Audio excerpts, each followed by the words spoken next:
Hey, hey. Welcome everybody to Miss Glow's Kitchen, where there's sugar, spice, and everything nice, where we slice, dice, and entice, using everything we can, from peppers to allspice. What's up, my people? Y'all know what time it is? See y'all in the kitchen. Soft and delicious peanut butter cookies are on the menu today. Take a look at that.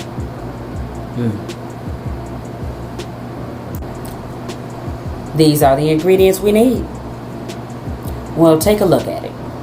Not many. Now, what I am going to tell you from jump is this is not the 4-ingredient peanut butter cookies. They're very soft and crumbly. They will not hold up as far as making an ice cream sandwich, which is what I'm doing with it this time. So that's why it's so many ingredients. All right, so it's going to take a half a stick of shortening. That is butter flavor shortening. 3/4 of a cup of brown sugar. So you see 3 1/4 cups in there. And a 1/4 cup of granulated sugar, tablespoon of vanilla extract, half a cup of creamy peanut butter, 1 large egg. All right, so to move over, you can use 1 large or 2 medium eggs is what you can do. All right, so a half a cup of quick oats, not the ones that cook for a long time. Make sure they are quick oats. 1½ cups of flour, half teaspoon of baking soda, half teaspoon baking powder, so you need both of them. Half teaspoon of cinnamon, 1/8 of a teaspoon of nutmeg, and you need a half teaspoon of salt. So once you have all of those ingredients, and I put a half a cup of peanut butter chips. Now, y'all know what I always say, ain't nothing to it but to do it. Let's get to it. All right, the first thing we'll do before we do anything is we're going to get the right measurement for the shortening. So 1 stick of butter is equal to a half stick of that shortening. You see what I'm saying? So 1 stick of butter, half stick shortening, that's the same thing. So remember what I said in the beginning, this is butter flavor shortening and it's brought to room temperature. So we want to make sure it's ready to mix in with the sugars. So, all right, put that shortening in there. So this is what's it's gonna help our cookie. It's gonna help our cookie to be nice and fluffy instead of flattening out really crazy all over the pan. This is gonna help it keep its shape. So, okay, now we wanna cream the butter and the sugars, the brown sugar and the white sugar. Now I added more brown sugar to this. If you want to half your sugars or use all white or all brown, by all means, it will work. You can do that. So if you don't have brown sugar, use white sugar. Don't have white sugar, use all brown sugar. You see what I'm saying? So you just want an equivalent to 1 cup of sugar. So however you split it up is up to you, or however you do it. All right, so we want to cream this. Now this shortening, it's not going to let it cream like it would butter. So butter, you get a more moist filling right here. So you get a moist, the ingredients will be a little bit more moist. So what you get right here with the brown sugar and the shortening and the white sugar is a crumbly texture. So what I'm looking to do here is mix this very, very thoroughly. I'm looking to mix that shortening in with this so well, because you will not get this to look creamy until the egg is in. So you'll see that. Then in a couple minutes, I'm going to move on, put the egg in it, but I just want you to see, because normally when you cream butters and sugars, that's what you get. You get it with a really nice creamy texture, almost like if you think of a really soft peanut butter, you get that kind of texture. Okay, so here, like I said, so now you can see as you keep mixing it that the crumbly texture of it, the crumbs are getting smaller. So they were a little bit bigger, and now they're getting a little smaller. So you just want to make sure that you just keep going for a couple extra minutes and get it mixed up real good. All right, so now it's super easy. Like a peanut butter cookies is more ingredients than that easy recipe that's out there, but these are delicious. I promise they won't take any more time than the 4-ingredient cookies. So here's where you will see that this will turn into a creamy texture. So already you can almost see it's turning already. Look at that. So, okay, if need be, scrape down the side of your bowl with a rubber spatula or a spoon. Well, you want to get the sugars on the side of the bowl down into this mixture per se. Okay, now look at that. See? That quick. You get a beautiful creamy texture. Now, after we do this, everything else can be done by hand. So you no longer need the mixer for what you're going to do here. Everything's going to work with a rubber spatula or a spoon. So no worries. And if you don't have a hand mixture, the same thing I just did right there, you do that with a whisk or a spoon or a spatula. You can do it. You can get it to that same texture. So you do not have to have a hand mixer to make cookies. Nope, not at all. In fact, when I was a kid, my mother didn't have a hand mixer for a long time. She mixed all of our cakes and everything, all of our cornbread, all that stuff mixed by hand.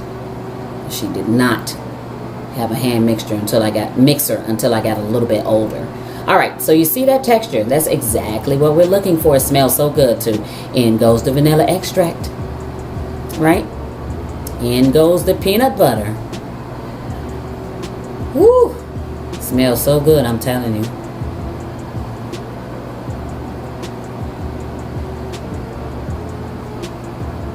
Don't leave none about peanut butter. Get it all in.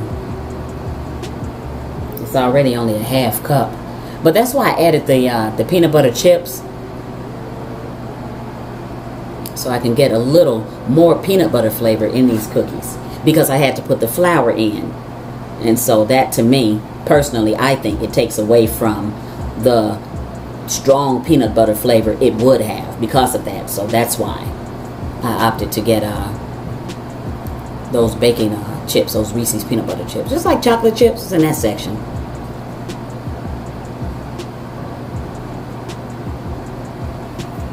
In the store. So now, here's where we will combine all of our dry ingredients.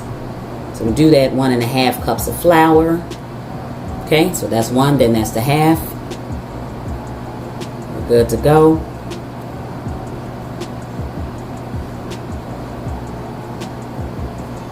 Alright, so you want to get these dry ingredients in. Don't waste any of it. We need all of it. Alright, so I'm trying to hold the chips back for now. They'll go in, but they'll go in a minute. I just want to wait. So I want to get everything else in and mix really, really well.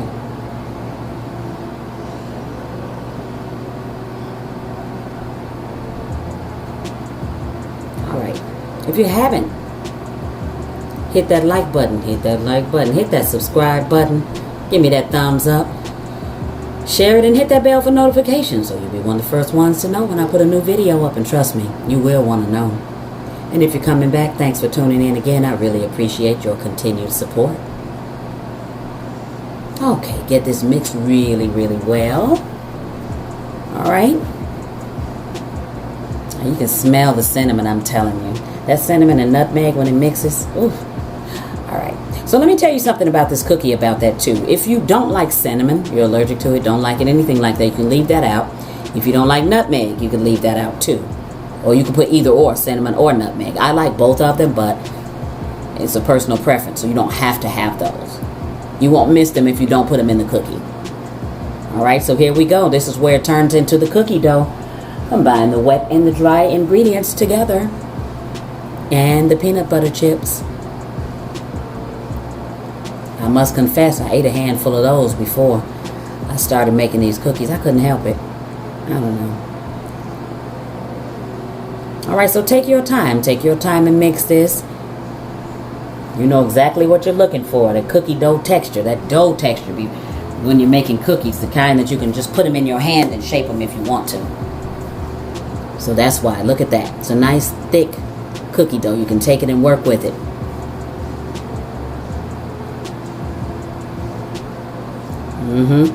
So now what I normally do here, scrape the bottom. Scrape the bottom, but what I also do with that rubber spatula is I kind of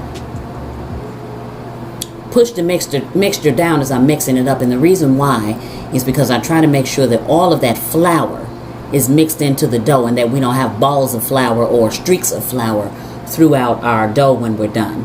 So that's why I work the dough the way I do. So that's why I take that spatula. I go up, down, sideways, scrape under the bowl, scrape the side of the bowl, scrape it all. You just don't want to see any white flour when you are done mixing your cookie dough. So see, you see the texture coming in really well. But you just want to make sure now you don't have that dry flour at the bottom of the bowl, because see, it'll hide down there if you don't move your dough out of the way and look If you don't stir and move your dough like I'm doing, then you'll have dry flour at the bottom. Don't do that. Okay?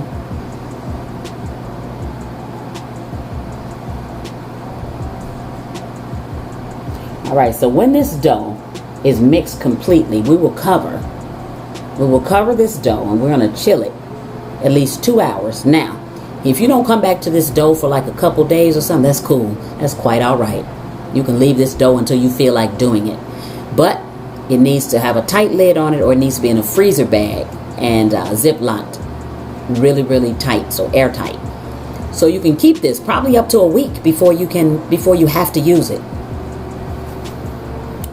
So you can mix this ahead of time if you're doing something or having something or planning on doing this for dessert or something. You got at least a week where you can mix this cookie dough up and leave it in the fridge. All right, so that's what we're looking for. Look at that cookie dough. Yep, exactly what we're looking for.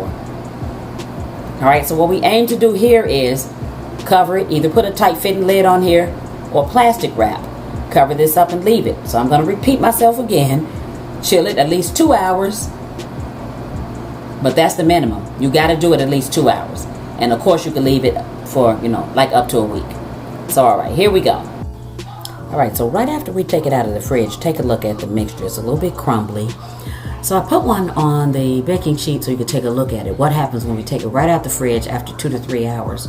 The mixture is a little dried up and crumbly. So what I did here is I take 2 extra tablespoons of peanut butter. Can't hurt, right? The peanut butter cookies? They can't hurt it. All right, so mix that peanut butter in there really well. But I'm also going to, wait, just hold on a second. I'm going to tell you to mix this peanut butter in here really well. Okay? Make sure it's all in that mixture. Because what we're going to do is take the ingredients in the cookie and rehydrate the mixture. All right?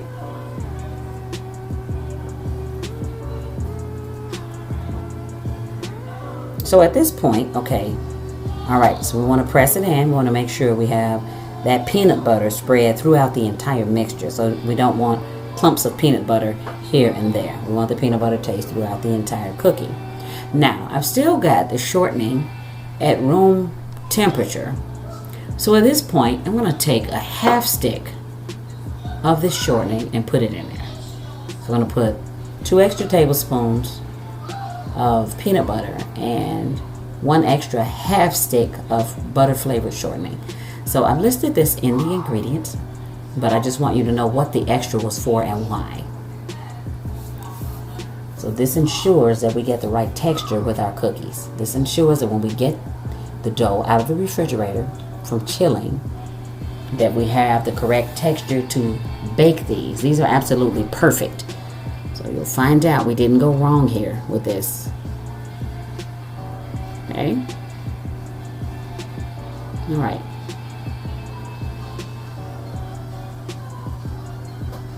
Very, very, very, very good. So you'll find after this that I'm going to be able to take the mixture, put it in my hand. I'm going to be able to shape it the way that I want to shape it, instead of it being crumbly like that one is that's already on the baking sheet. You'll find, yep, put that back in too.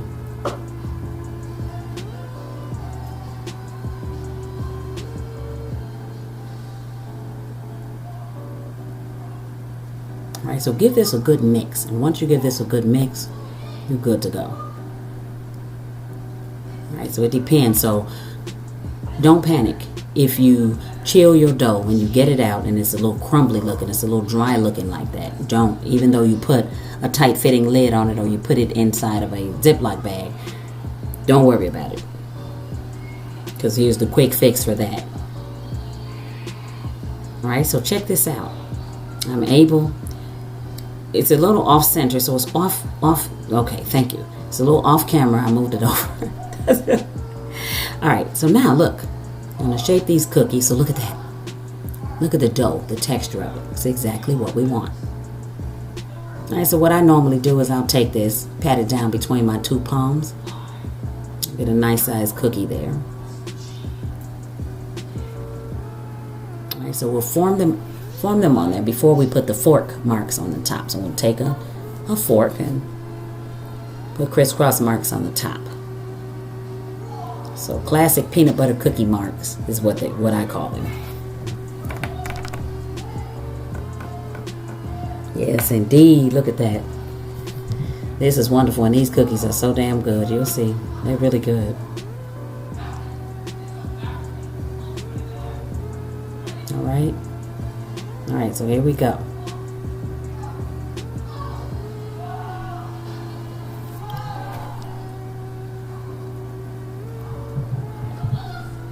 Okay.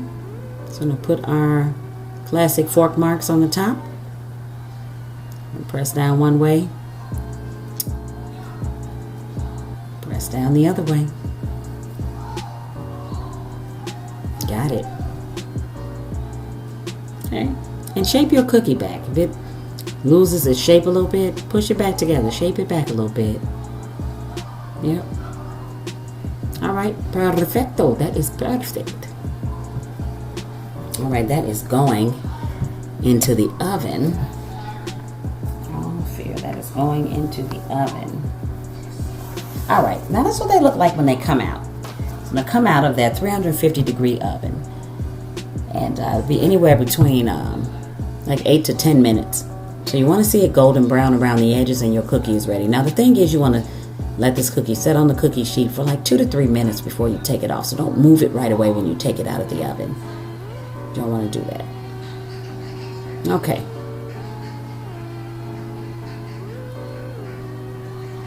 Alright, sorry, I got to do a little bit of adjusting right here, but that's okay. So I got the cooling rack right there. Look at that. Alright, so this is going to cool here for a little while. I'm going to bake the other ones. And this is a good cookie. It's going to hold up with the ice cream sandwich, as you'll see in the other video if you check it out. It's going to hold up, and it's going to hold up very, very, very nicely. So alright, this cookie is a little bit slightly crispy on the outside, but it is chewy and so good on the inside. Look at that. Look at that cookie. Perfect. So perfect to go on the side of ice cream, to make an ice cream sandwich, have cookies and milk. Hey y'all, thanks for watching. See y'all next time. As always, I appreciate you. Hit that like, subscribe, and share. Thank you.